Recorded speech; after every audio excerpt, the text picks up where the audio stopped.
Merci, Madame la Directrice. Madame la maire adjointe, Mesdames et Messieurs, c'est vraiment plus qu'une grande joie pour moi de venir ici avec mes compatriotes pour partager avec vous une soirée intéressante et très culturelle. Nous savons très bien qu'aujourd'hui, Taïwan, la première république en Asie, fut fondée en 1912, s'appelle République de Chine. Et aujourd'hui, avec ces 23 millions de population sur une superficie de 36 000 km², soit la population représentait 0,3% et la superficie représentait 0,025% du monde entier. Alors c'est déjà un pays partenaire qualifié pour la France. Ce n'est pas seulement le 5e marché pour la France en Asie, mais c'est également des grands protecteurs, n'est-ce pas, de valeurs universelles françaises, à savoir liberté, démocratie et respect des droits de l'homme. Quand vous êtes à Taïwan, vous allez vous serez dans une ambiance, dans une ambiance très confortable. C'est pas seulement qu'à Taïwan, il y a une omniprésence de la France dans ce pays-là, y compris la gastronomie française. Juste un exemple, M. Joël Robuchon a déjà ouvert son restaurant à Taipei, juste dans le quartier commercial de la tour Taipei 101, la tour qui a été la première, n'est-ce pas, la plus haute du monde entier. Et Taïwan est une société ouverte, pluraliste et démocratisée, 100% bien sûr. Monsieur le maire et monsieur le ministre du budget est très pris, n'est-ce pas, lors de l'élection régionale. Alors, c'est la même situation qu'à Taïwan parce que c'est demain, il y aura une élection pour 4 sièges supplémentaires de notre Parlement. Donc, l'élection fait partie de notre vie quotidienne et c'est à Taïwan où le respect de la diversité culturelle fait partie de notre vie quotidienne comme ici en France. Donc c'est un beau pays. En été, même aujourd'hui, il fait 25 degrés. Donc c'est agréable avec un peu de soleil. Si vous voulez, nous pouvons faire importer un peu de soleil de Taïwan chez vous. Bien sûr, l'essentiel de, disons, cette manifestation culturelle, c'est pour voir la possibilité que nos amis françaises puissent mieux connaître ce petit pays, un peu loin d'ici, par le vol direct. Il va être à 13 heures seulement, vol direct. Et bien sûr, c'est là-bas, c'est un beau pays. Non seulement il y a des montagnes, des plages, du soleil, et aussi il y a de la gastronomie chinoise, la meilleure du monde entier, comme la cuisine française. Il faut applaudir, n'est-ce pas?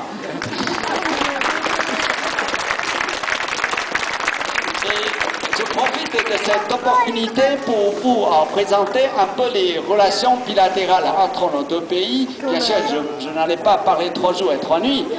Pourtant, c'est intéressant pour nous tous de savoir qu'entre nos deux pays, il y a plus de 167 projets de coopération universitaire qui sont en cours et 56 projets de coopération scientifique entre nos deux pays, et ceci fait la France le premier partenaire de coopération scientifique avec Taïwan, sans compter les coopérations de Taïwan avec les États-Unis. C'est la raison pour laquelle que Taïwan est appelé comme l'île de technologie. Alors si aujourd'hui nous sommes tellement familiers des produits informatiques, y compris des petites netbooks, c'est-à-dire un produit Asus qui vous permet de connecter sur le site web au bout de 8 secondes, pas plus, et qui vous permet de démarrer votre ordinateur au bout de 18 secondes. Alors ça, c'est grâce à Taïwan. Et c'est aussi grâce à la fabrication taïwanaise que les consommateurs peuvent très bien profiter de ces, disons, expertises modernes. Et j'ai le plaisir de vous montrer un portable qui est de la marque HTC. C'est une marque taïwanaise 100%, fondée dès 1997 seulement, qui est maintenant le 6e du monde entier, et d'ici 3 ans, il deviendra le 3e du monde entier. Et en ce qui concerne Asus et Acer aujourd'hui le numéro du monde entier, et cette année-ci, elle deviendra le 1er du monde entier, et Asus deviendra le 4e. C'est pas qu'il y a 2 Acer, n'est-ce pas, 2 compagnies de société A, alors qu'ils vont vous gagner plus d'argent. Non, C'est grâce à la compétitivité internationale de Taïwan, donc nous, les consommateurs, nous pouvons profiter, n'est-ce pas, nous profiter de cet avancement technologique. Bien sûr, ce qui est intéressant, ce sont les coopérations entre les deux pays, surtout les jeunes, les universités, les étudiants universitaires entre les deux pays. J'ai le plaisir de vous présenter qu'en France, il y a au moins 1500 étudiants en France qui font des études pour apprendre tant de choses.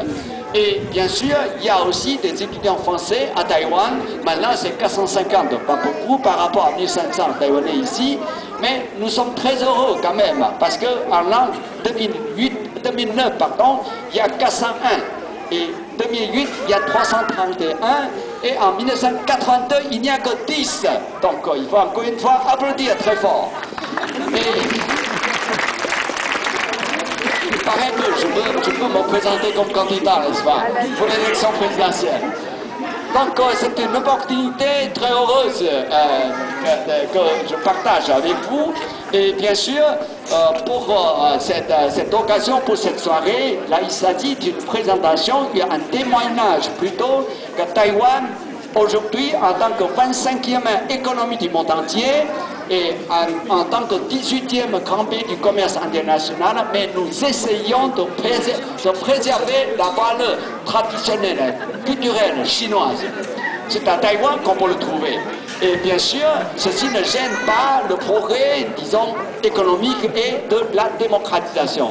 Donc, ce sont des références importantes pour les pays en voie de développement. C'est parce que Taïwan, pendant les années 50, a été dans une situation très difficile.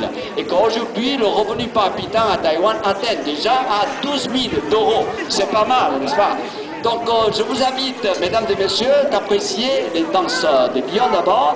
Et ensuite, je vous invite d'aller visiter Taïwan et jamais trop tard pour préparer vos valises. Et je vous souhaite bon voyage. Merci et bonne soirée. Merci, Cécile.